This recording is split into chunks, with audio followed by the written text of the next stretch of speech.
Olá pessoal, então vamos dar sequência ao nosso módulo, falando então agora das propriedades, das forças intermoleculares propriamente dita. Hoje nós vamos começar então com a interação íon-dipolo. O que a gente pode observar é que as interações aqui, a energia típica envolvida dessas interações, isso aqui é uma média das interações, ela é uma das interações mais fortes quando comparada às interações intermoleculares. Ela só perde para a ligação de hidrogênio. Essa daqui é a interação entre íons, então é uma ligação, então a gente não pode comparar, Então a dissociação de íons, ela envolve muito mais energia. Então esse tipo de energia, ela está envolvida, entre íons e moléculas polares. Mas que tipo de interação seria essa? Então, por exemplo, quando eu dissolvo sal, que é o cloreto de sódio, o sal de cozinha em água. Para nós, a partir de agora, isso não é simplesmente água salgada. Eu vou ter então aqui a substância cloreto de sódio na sua forma sólida, os cristais de cloreto de sódio, dissolvidas em água na sua fase líquida. E aí agora eu vou ter cátions sódio aquosos e cloretos, átomos de cloro com uma carga negativa dissolvidos em água. E o que vai acontecer? Vai ocorrer uma interação entre as moléculas de água e o cátion, e isso vai se dar justamente por causa dessa característica da molécula de água. Qual é essa característica? Bom, quando a gente falou de ligações, lá no módulo de ligações, a gente falou sobre geometria da molécula e polaridade. O que é isso daí? Eu tenho aqui uma ligação, que é uma ligação covalente entre o átomo de hidrogênio e o oxigênio. É uma ligação do tipo covalente, que é o compartilhamento de elétrons. E esse compartilhamento só vai ser igualitário quando eu tenho dois átomos iguais. Quando eu tiver átomos diferentes, esse compartilhamento não vai ser igualitário. Pode ser muito próximo do igualitário ou muito distante, mas igual não vai ser. O que vai acontecer? Esse átomo de oxigênio, ele tende a atrair o par de elétrons dessa ligação para próximo dele. Não é que ele esteja roubando o par de elétrons, porque o hidrogênio não vai doar o elétron dele. Ele vai simplesmente atrair. E isso vai fazer com que o átomo de oxigênio crie uma carga parcialmente negativa sobre ele.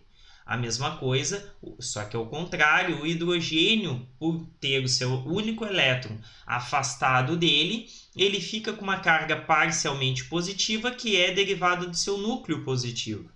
Então, o que vai acontecer? Essa ligação ela é polarizada. Devido a essa geometria da molécula angular, e isso a gente viu que se deve à forma dos elétrons, a distribuição eletrônica, seja dos pares de elétrons ligantes e não ligantes ao entorno do átomo de oxigênio, ser tetraédrica, mas como a geometria da molécula leva em consideração apenas os átomos ligantes, eu vou ter uma molécula angular. Essa molécula angular, com um momento de dipolo, ou seja, uma ligação polarizada entre um hidrogênio e um oxigênio e outro hidrogênio e oxigênio, faz com que a molécula tenha um momento dipolar resultante. Sempre que a molécula tiver um momento dipolar resultante, eu vou dizer que ela é uma molécula polar. Por quê? Porque ela tem o polo negativo e o polo positivo. Tranquilo? Então tá aqui. Qualquer coisa, retomem lá no módulo de ligações químicas, na parte de geometria e polaridade. Só que quando esses cátions e esses ânions se dissolverem em água, isso vai ocorrer numa forma de uma orientação favorável.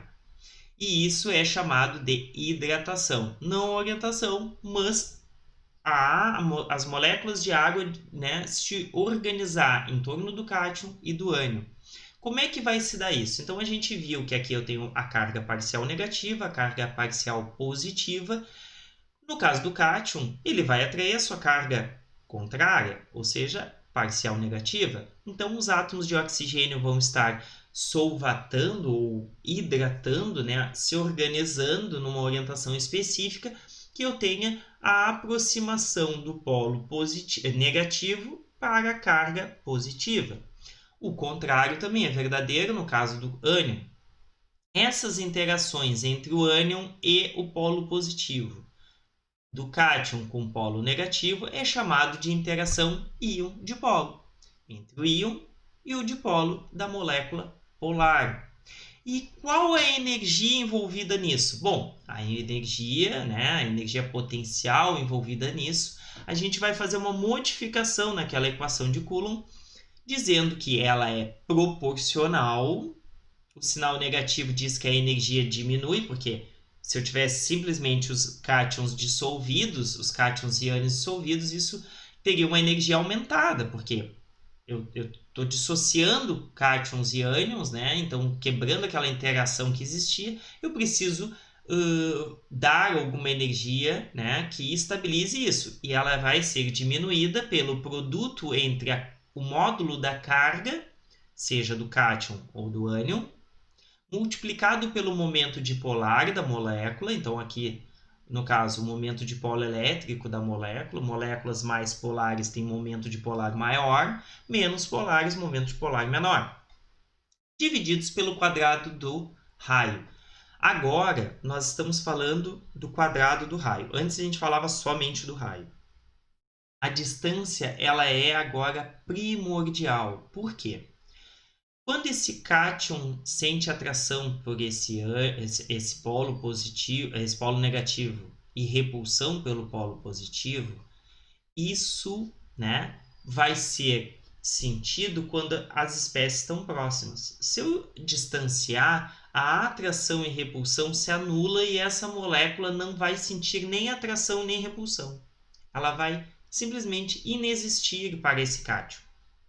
Conforme eu vou aproximando, essa molécula vai se orientando de forma que o cátion atraia o polo negativo e o ânion atrai o polo positivo. Então, ó, vai fazer com que a molécula gire. Tranquilo? Então, a uma maior distância, as cargas parciais do polo negativo e polo negativo vão se anular. Então, ela não vai ter uma orientação específica. Como é que eu posso simplificar isso para vocês verem? 2 ímãs. Se eu aproximar... Primeiro, se eu colocar um ímã distante, eu posso girar e eu não vou sentir nenhuma resistência nesse outro ímã comparado a esse aqui. Agora, no momento que eu aproximo, se eu aproximar o polo negativo do negativo, eu vou ter uma resistência fazendo com que o ímã tente girar. Quando eu aproximo o outro polo de carga oposta, né, o que vai acontecer? Ele vai atrair. O outro, ele faz girar. Então, exatamente isso. A distância vai fazer com que ele se oriente, né? Quanto menor a distância, vai se orientar, fazendo com que diminua a repulsão e favoreça a atração. Bom, essa expressão aqui a gente pode fixar alguns dados para a gente tentar entender o que ela quer nos dizer. Por exemplo, se eu fixar o momento dipolar, por que eu vou fixar? Porque eu só estou trabalhando com água. Então, a molécula é a mesma. Então, eu vou dissolver diferentes sais em água. Agora, eu vou também fixar, tá, a carga, porque eu vou trabalhar com um ânion, cloreto, e diferentes cátions com a mesma carga positiva. O que eu vou variar? O raio, porque o meu cátion vai variar. Então, eu vou trabalhar com a família dos alcalinos terrosos, lítio, sódio, potássio, rubídio e césio. Conforme eu estou indo aqui, eu estou descendo na família e aumentando o raio, porque o lítio tem apenas a primeira e a segunda, o primeiro e segundo nível. Quando ele doa o seu elétron, ele fica apenas com o primeiro nível. O sódio tem o primeiro, segundo e terceiro. Quando doa o seu elétron, fica apenas com o segundo e assim por diante. Aqui, sais de lítio e de sódio são pequenos. A interação, quanto menor aqui o denominador, maior a energia potencial. Então, as interações são maiores e isso dá origem a sais hidratados. O que são sais hidratados? Que mesmo quando eu evaporo a água, algumas partículas de água, algumas moléculas de água permanecerão no sólido cristalino. Por quê? Porque a interação entre eles é tão grande que eu vou ter sais hidratados, que a gente chama. Já para potássio, rubídio e césio, já é mais difícil, porque como os cátions são grandes, aqui o raio vai ser grande, fazendo com que a energia potencial seja pequena. Então, facilmente, eu rompo essa interação íon-dipolo. Tranquilo? Então, aumentei o raio. Então, eu aumentei aqui. A parte de cima ficou constante. Então, se eu aumento aqui, eu diminuo um número por um número maior, energia potencial diminui. Então, interação menor, rompo mais fácil, evaporo as moléculas de água, fico com sólido não hidratado. Já quando moléculas são pequenas, eu diminuo um número fixo para um número menor, faz com que a energia potencial suba. Maior interação, quando eu evaporo a molécula de água, algumas vão ficar fixas. Agora vamos fazer o seguinte, vamos fixar o raio, a água permanece, até o final a gente vai falar de água, só que agora eu vou aumentar a carga. Olha só, o bário e o potássio, ambos têm raio aproximadamente, um 135 outro 137. Vamos dizer que os dois têm aproximadamente 136. O raio não está variando praticamente, mas a carga do bário sim. Se eu aumento a carga aqui, eu aumento a energia potencial. A atração é mais forte. Então, eu tenho sais hidratados de bário e de potássio não. Por quê? Porque aqui ó, a carga é mais 1. Então, aqui a carga é mais 1 vezes o dipolo divididos pelo raio, que é o mesmo. Carga mais 2, então eu tenho o dobro aqui, 2 vezes o momento dipolo divididos pelo mesmo raio. Energia vai aumentar proporcionalmente. Então, sais hidratados de bário, sais anidros, ou seja, que não tem moléculas de água no seu sólido, de potássio. E agora, sais de cargas e raios diferentes. Então, aqui, ó, bário, 135.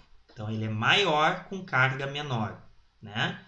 E sais de lantânio. É menor o raio. Então, olha, eu estou favorecendo, eu estou diminuindo a molécula e aumentando a carga. Então, eu estou diminuindo o número daqui e aumentando o número daqui. Eu vou ter uma energia muito grande. Por isso que eu tenho sais de lantânio altamente hidratados. Tá? Eu chego a ter eles com 9 moléculas de água próximas a ele mesmo no sólido. E de bário eu vou ter moléculas dihidratadas, ou seja, com 2 moléculas de água apenas na volta. Tranquilo? Então, o que a gente precisa ficar claro, eu não vou cobrar de vocês que vocês lembrem qual é qual, mas que entendam que aumentei a carga, eu aumento a energia potencial. Eu aumentei o raio, eu diminuo a energia potencial. E o que isso influencia na nossa vida? Fazendo com que eu tenha sais hidratados e sais não hidratados, ou seja, anidros. Tranquilo?